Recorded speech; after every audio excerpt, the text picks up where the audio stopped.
ბოლო პერიოდში თქვენ აქციები გამართეთ ბევრ სხვადასხვა თემაზე. ამის გამო იყო საუბრები, რომ თქვენს უკან გარკვეული ძალა დგას, გარკვეული ინტერესები. თავად რომ გითხრათ, ვის იცავთ და ვის წარმოადგენთ? დიდი მადლობა ამ შეკითხვისთვის. უპირველეს ყოვლისა მინდა აღვნიშნო, რომ ეს საბჭოთა ტენდენცია, საბჭოთა გამოცდილების მოქალაქეებს აქვთ ყოველთვის ეჭვები. ყოველთვის ფიქრობენ იმაზე, რა დგას რაღაცა მოძრაობის მიღმა. და არასდროს არ ჯერათ რომელიმე მოძრაობის გულწრფელობის და მისი, ასე ვთქვათ, გულწრფელი ბრძოლის. ასე რომ ჩვენ ამისთვის მზად ვიყავით ყოველთვის და ვიცით, რომ მომავალშიც ყოველთვის გამოჩნდება რომელიღაცა საბჭოთა ეჭვებით შეპყრობილი ადამიანი, რომელიც იტყვის, რომ აუდიტორიას 15-ს ვიღაცა მართავს.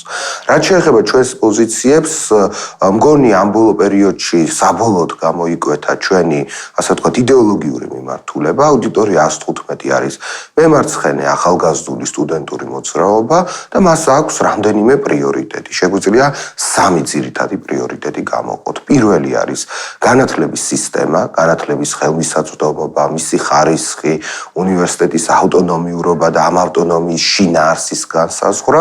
მეორე თემა ჩვენი გახლავთ სოციალური საკითხები. მე შემიძლია პირობა მოგცეთ თქვენს და ტელემაყურებელსაც, რომ საქართველოში არ დარჩება არც ერთი გაფიცვა, არც ერთი მუშათა მოძრაობა, არც ერთი უმუშევართა აქცია, ან ღონისძიება, უსახკაროთა გამოსვლა, რომელშიც აუდიტორია 115 არ შეეცდება მონაწილეობის მიღებას. და მესამე მიმართულება არის ჩვენი მაღალმთიან რეგიონები და იცით თქვენ, რომ თქვათ აჭარის მაღალმთიანეთში, სვანეთის მაღალმთიანეთში, ხევში რაღაცა მულტიმილიონერები და მულტიეთნიკური ორგანიზაციები, ტრანსნაციონალური ორგანიზაციები აშენებენ დიდ ჰიდროელექტროსადგურებს. ჩვენ გქონდა ზაფხულში გასვლა ხაიშსა და ჭუბერში და შევხვდით იქ მოსახლეობას. ასე რომ ეს 3 იდეოლოგიური ორიენტაცია იქნება ყოველთვის ჩვენი მთავარი სამუშაო თემები. რუსეთში ახლა სკანდალი გორდება ერთ-ერთი მუსიკალური კლიპის გარშემო, რომელიც მიმართულია მთავარი ოპოზიციონერის ალექსი ნავალნისა და ასევე ახალგაზრდების წინააღმდეგ, რომლებიც პუტინის პოლიტიკას აპროტესტებენ. ამ კლიპში მომღერალი ახალგაზრდებს მოუწოდებს, რომ არ იყვნენ პოლიტიკით დაინტერესებულები და რომ სწავლას მიხედონ. ასევე ბოლოს საკონსტიტუციო ცვლილებების განხილვისას თქვენ აქცია გამართეთ და პარლამენტის თავმჯდომარემ ჩრდილოელი მეზობელი ახსენა და მოგიწოდათ, რომ დაანებოთ თავი კომუნისტების გზას და დაადგეთ სწავლის გზას.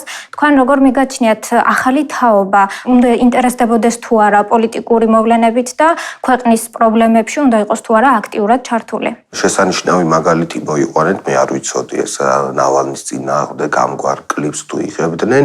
უპირველეს ყოვლისა მე შემიძლია გითხრათ ის, რომ მე თავად უნივერსიტეტის დოქტორანტი გახლავართ და იქ აჯანყებული სტუდენტების ნაწილი ჩემი უშუალო სტუდენტიც არის და მე პასუხს ვაგებ მათ აკადემიურ მოსწრებაზე და ნებისმიერი მათგანი შეუძლია შეამოწმოს ბატონმა კობახიძემ, რა შეუძლიათ მათ და რა, ასე ვთქვათ, პოზიციები აქვთ განათლების მიღების თვალსაზრისით ამ ადამიანებს. ძალიან კარგი და ძალიან სახარბიელო და ყოველთვის როგორც წესი ძალიან განათლებული სტუდენტები და მაღალი აკადემიური მოსწრების სტუდენტები ჯანყდებიან ხოლმე. ეს როგორც წესი არსებობს ასეთი აქსიომა. რაც შეეხება ბატონი კობახიძის ამ მოწოდებას, რომ სწავლას მიხედეთ და ასე შემდეგ, მე შემიძლია გითხრათ, რომ ნამდვილი სტუდენტი, მე ამას ვამბობ ჩემი უდიდესი გამოცდილებით, არ უნდა იყოს დაკავებული მხოლოდ სწავლით. სწავლა უნდა იყოს მისი საქმიანობის 50%-ზე მეტი, მაგრამ გარდა სწავლისა, მით უმეტეს თბილისის სახელმწიფო უნივერსიტეტის სტუდენტს ევალება ზრუნვა ამ საზოგადოებაზე, პოლიტიკურ საკითხებზე აქცენტის დასმა, საზოგადოებაში მიმდინარე მოვლენების მოსმენა. მე ვფიქრობ, რომ უნივერსიტეტის სტუდენტი ასევე პასუხისმგებელია საზოგადოების წინაშე, რომ სოციალურ საკითხებზე გაამახვილოს ყურადღება. ასე რომ რაც არ უნდა გვეძახონ ჩვენ, რომ სწავლას მიხედეთ, სწავლას ჩვენ მივხედავთ, მაგრამ ნურავინ იფიქრებს იმას, რომ პოლიტიკურ და საზოგადოებრივ საქმიანობას ჩამოცილდება სტუდენტთა მნიშვნელოვანი ნაწილი. ოღონდ ხას უსვამ პოლიტიკურ საქმიანობას და არა პარტიულ საქმიანობას. აუდიტორია 115 ატარებს, ასე ვთქვათ, მისი ფუნდამენტური პრინციპი, მოქმედების ფუნდამენტური პრინციპი არის ის, რომ ჩვენ ვართ ანტისისტემური ძალა. ესა მივიჩნევთ ჩვენ. ეს ანტისისტემურობა ნიშნავს იმას, რომ ჩვენ უარს ვამბობთ თანამშრომლობაზე ყველა პოლიტიკურ პარტიასთან. და ყველა ძირითად პოლიტიკურ მოთამაშესთან, ვინც არსებობს ჩვენს პოლიტიკურ ველზე. ჩვენ მიგვაჩნია, რომ ეს პოლიტიკური ელიტა, თავისი ოპოზიციური პარტიებიანად არის მაინც და მაინც ასე თქვა, სახარბიელო მდგომარეობაში არ არის, მათ უამრავი დანაშაულებები აქვს ჩადენილი, ასე რომ ჩვენ გვირჩევნია დამოუკიდებელი სამოქალაქო პოლიტიკური პროტესტით შემოვიფარგლოთ. ხელისუფლების წარმომადგენელმა საკონსტიტუციო ცვლილებების საყოველთაო სახალხო განხილვაზე ამავე ხალხის ნაწილს უწოდა პრორუსული და კომუნისტური. როდესაც ეს ხალხი გამოხატავს თავის პოზიციას აქტიურად ისეთ მწვავე საკითხზე, როგორიც არის მომუშავეთა უფლებების დაცვა. ამ დროს თქვენ ფიქრობთ თუ არა ასეთი ხელისუფლება რომ უსმენს ხალხს? ბატონი ირაკლი კობახიძე ძალიან უცნაურად მოიქცა საკონსტიტუციო განხილვის დროს, ძალიან აფექტურ მდგომარეობაში იყო ჩემი აზრით, მაგრამ მიუხედავად მისი მდგომარეობისა, მე მგონია, რომ პრორუსული მას აუდიტორიას 15-ისთვის არ უკადრებია. იქ იყვნენ სხვა მოძრაობის წარმომადგენლებიც, რომელსაც ხელმძღვანელობს იგივე ქართული ოცნების ყოფილი მაღალჩინოსანი ბატონი ბრეგაძე, თუ არ ვცდები და მე მგონია პრორუსულები მათ შესახებ თქვა საქართველოს პარლამენტის თავმჯდომარე. აი კომუნისტები კი ნამდვილად ჩვენ მოგვემართება და აქ უკვე ჩანს, იცით რა, მარგინალიზაციის პოლიტიკა. კიდევ ერთხელ თხოვ ახალგაზრდა კომუნისტებს, რომ 2500 კაცს სენ პატივი. კიდევ ერთხელ თხოვთ. პატივი ცეთ 2500 კაცს, იცით კონსტიტუციაზე მსჯელობის საშუალება. კიდევ ერთხელ თქვენ უნდა იაროთ სწავლის გზით, ცოდნის გზით და არა იმ გზით, რაც გითხარით. არ არის საქართველოში კომუნიზმის დრო, ჩვენ უნდა ვიაროთ ცოდნის გზით, იმ გზით, რაც დაგვიბარა ჩვენ ილია ჭავჭავაძემ. და ეს არ ახალია ჩვენთვის. აი მაგალითად, სულ ცოტა ხნის წინ ერთ-ერთი ტელეარხის ეთერში გამოვიდა საქართველოს განათლების მინისტრი და აუდიტორია 115-ს უწოდა ექსტრემისტული მოძრაობა. გამოდიან საქართველოს პარლამენტის წევრები და მუდმივად აპელირებენ იმაზე, რომ ჩვენ ვართ რადიკალები და თურმე ჩვენ დალაპარაკი არ შეიძლება და შეშლილები ვართ და კედელს თავს ურახუნებთ და ასე შემდეგ. და ნუ ეს არის ამ პოლიტიკის გაგრძელება, რომ ადამიანები, რომლებიც გამოდიან სოციალური მოთხოვნებით, გარიყონ საზოგადოებრივი დისკურსი. გარიყონ ნებისმიერი დისკუსიიდან და სწორედ ეს მოქმედება მოტივირებულია იმით, რაც თქვენ ბრძანეთ. არ უნდათ ჩვენი მოსმენა.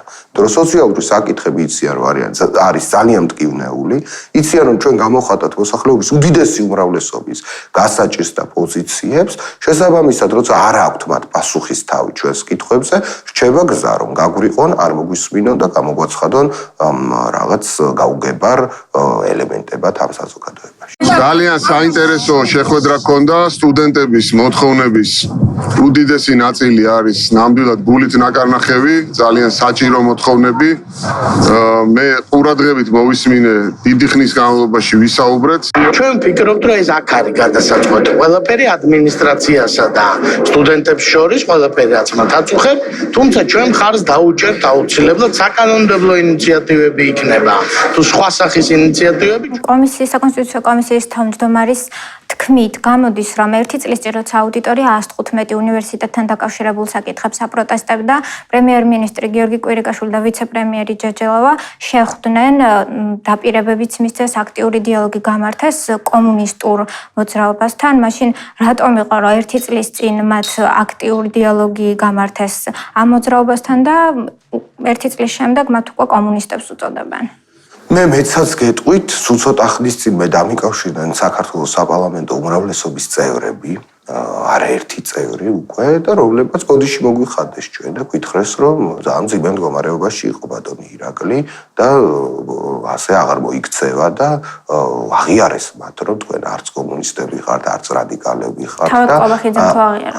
თავად კობახიძე ხა ბუნებრივია თავის გაფუჭებულ საქმეზე არ იტყვის, რომ ყველაფერში მე ვარ დამნაშავე და მე შევწოდე და ასე შემდეგ, მაგრამ თავარია, რომ ხელისუფლებიდან წამოვიდა სინანულის ინსტინქტი და სინანულის ნაბიჯები გადაიდგა და იმედი გვაქვს ჩვენ, რომ ისინი გამოფხიზლებიან, იმიტომ რომ აუდიტორია 115 ნამდვილად არ არის ამ საზოგადოების მტერი. არავის მტერი ჩვენ არა ვართ. ჩვენ უბრალოდ გვინდა, რომ ის საკითხები, რომლებიც წლებია მივიწყებულია და ითვლება კომუნისტურ საკითხებად, ანუ სოციალური თემები, კვლავ დაწინაურდეს ამ პოლიტიკურ დისკუსიებში. რაც შეეხება კომუნიზმს, ახლა მე მასწავლიან რა არის კომუნიზმი. აი ეს მე მგონია ძალიან კარგია თუ ვიტყვით ამას. ვთქვათ, კომუნისტები ითხოვენ კერძო საკუთრების გაუქმებას. ითხოვენ იმას, რომ ყველას ეკონომიკურ სექტორში სახელმწიფო მოქმედებდეს.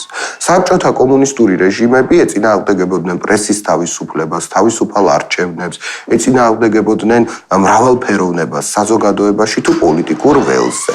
ჩვენ აუდიტორია 115 არც ყველაფრის ასე ვთქვათ განსახელმწიფოებრიობას ვითხოვთ და ყველაფრის ნაციონალიზაციას ვითხოვთ. არც პრესის თავისუფლების მოსპობა გვინდა, არც არჩევნების მოსპობა გვინდა. მაგრამ კომუნიზმის მნიშვნელობა არის. ნუ შეიძლება იცის, მაგრამ უბრალოდ ეს უნდა რომ ახლა ჩვენ გაგვიყოს და გვითხრას რომ აი რადიკალები, მარგინალები, კომუნიზმი უნდა, საბჭოთა კავშირში დამბრუნება უნდათ და ასე შემდეგ. ასე რომ ძალიან კარგად იცის საზოგადოებამ რა არის კომუნიზმი და მე მგონია ძალიან კარგად ხვდება ჩვენი ტელემაყურებელიც და ჩვენი აუდიტორიაც იმას, რომ სტუდენტები არც იმას ითხოვენ ტოტალიტარული რეჟიმის აღდგენას, არც პრესის თავისუფლების გაუქმებას, არც არჩევნების გაუქმებას, არც ტელევიზიების გაუქმებას და არც სხვა უბედურებებს, რაც საბჭოთა კომუნიზმს ახასიათებდა ხოლმე. თქვენ უკვე დიდი ხანია სამუშაო ადგილებზე უსაფრთხოების კონტროლის გამკაცრებას ითხოვთ. თქვენი აზრით, რა არის მთავარი მიზეზი ტყიბულში დატრიალებული ტრაგედიისა? ტყიბულში დატრიალებული ტრაგედიის მთავარი მიზეზი არის ის, რომ მეწარმეს ინვესტორს ამ შემთხვევაში GIG ჯგუფს, რომელსაც ხელმძღვანელობენ ძმები ბეჟუაშვილები, მათი საკუთრებაა ეს დაწესებულება, არ სურთ თავიანთი მოგებიდან უმცირესი წილის დათმობა. ბეჟუაშვილების ოჯახმა თავისი მოგებიდან უმცირესი წილი რო დათმოს და უმცირესი თანხა გაიღოს მაღაროს და შახტის მოდერნიზაციისთვის, საფრთხე იქნება ძალიან შემცირებული. ძალიან მცირე იქნება იმისი შანსი, რომ ვიღაცა დაიღუპეს და მოკვდეს, მაგრამ ამ ადამიანებს არ სურთ არაფრის დათმობა, უნდათ რომ მიიღონ მაქსიმალური მოგება და ისინი მოგებას იღებენ ადამიანების სიცოცხლის ხარჯზე. ან დგას არჩევანი მოგებასა და ადამიანის სიცოცხლეს შორის და ეს ინვესტორები ხელის აუკანკალებლად არჩევანს აკეთებენ მოგების სასარგებლოდ. რაც შეეხება სახელმწიფოს აქ ბერკეტი, რომ როდესაც არის ესეთი უთანასწორო ბრძოლა, ესეთი უთანასწორო მდგომარეობა დასაქმებულსა და დამსაქმებელს შორის, გააწონასწოროს ეს სიტუაცია. ჩვენ არ გვაქვს ილუზია იმისა, რომ თქვათ ჩვენი ქვეყანა და ჩვენი სახელმწიფო იქნება სულ დასაქმებულის მხარეს. ჩვენ ამ ეტაპზე მხოლოდ იმის ილუზია გვაქვს და მხოლოდ იმას ვითხოვთ, რომ რაღაცა წონასწორობა დამყარდეს ამ ორ ჯგუფს შორის. შეგვიძლია თუ არა ახლა ვთქვათ, რომ სახელმწიფო ახლა არის ბიზნესის მხარეს? რა თქმა უნდა, ღიად ჩანს ეს. ბიზნესის მხარეს რომ არ იყოს, ისინი არ შექმნიდნენ ესეთ ბუტაფორიულ შრომის ზედამხედველობის დეპარტამენტს. ანუ წარმოიდგინეთ, დღეს შრომის ინსპექციას აქვს უფლება რომ შეამოწმოს რაღაც დაწესებულებები, მაგალითად ტყიბულის შახტი, მაგრამ ის გასცემს რეკომენდაციებს და არა სავალდებულოდ შესასრულებელ ნორმებს. რეკომენდაციებს ეუბნება აი ამ დამსაქმებელს, რომ აი იქ ის გამოცვალე თუ გინდა. და არავალდებულებს ამ ყველაფერში და რაც მთავარია, თუ ეს რეკომენდაციები არ შეასრულა ამ შახტის მფლობელმა, სახელმწიფოს არ აქვს სანქციების დაწესების უფლება. უნდა შეასრულებს, უნდა არა. და ახლა სოფლიოს შრომის ორგანიზაციის რეკომენდაციებში და მითითებებში პირდაპირ წერია, რომ შრომის ინსპექციის მიერ გაცემულ რეკომენდაციებს უნდა კონდეს სავალდებულო ხასიათი შესასრულებლად და შეუსრულებლობის შემთხვევაში შრომის ინსპექციას უნდა კონდეს სანქციების დაწესების უფლება, რომ იმ საწარმომ არ გააგრძელოს თავისი პოლიტიკა. დღეს ვართ ჩვენ აი ამ პირობებში, არც სავალდებულოა შესასრულებლად მიცემული მითითებები და არც სანქციები აქვს შრომის ინსპექციას. შესაბამისად, რატომ აიტკიებს თავს კონკრეტული ინვესტორი? რატომ გამოიჩენს ახლა დიდ ჰუმანიზმს ადამიანი, რომელიც ძირითადად თავისი შემოსავლის გაასკეცებაზე არის ორიენტირებული? ამიტომ ეს ცოდვა ტრიალებს ჩვენს ინდუსტრიულ ქალაქებში და ასე გაგრძელდება მანამ, სანამ მართლა სერიოზულად არ ჩაერევა პროცესებში სახელმწიფო. და რა ინტერესი აქვს სახელმწიფოს, რომ არ ამკაცრებს ამ მიმართულებით კანონმდებლობას? დააკვირდით ჩვენი პარლამენტის შემადგენლობას. ოფიციალური მონაცემებია, რომ ამ საქართველოს პარლამენტში 37 მულტიმილიონერია. საქართველოს მთავრობაშიც ძირითადად ნახევარზე მეტი ადამიანების არის ყოფილი ბანკირი. შესაბამისად ეს ხალხი წარმოადგენს სწორედ იმ კლასს, სწორედ იმ ჯგუფს, რომელიც ესე ჩაგრავს და ანადგურებს ადამიანებს.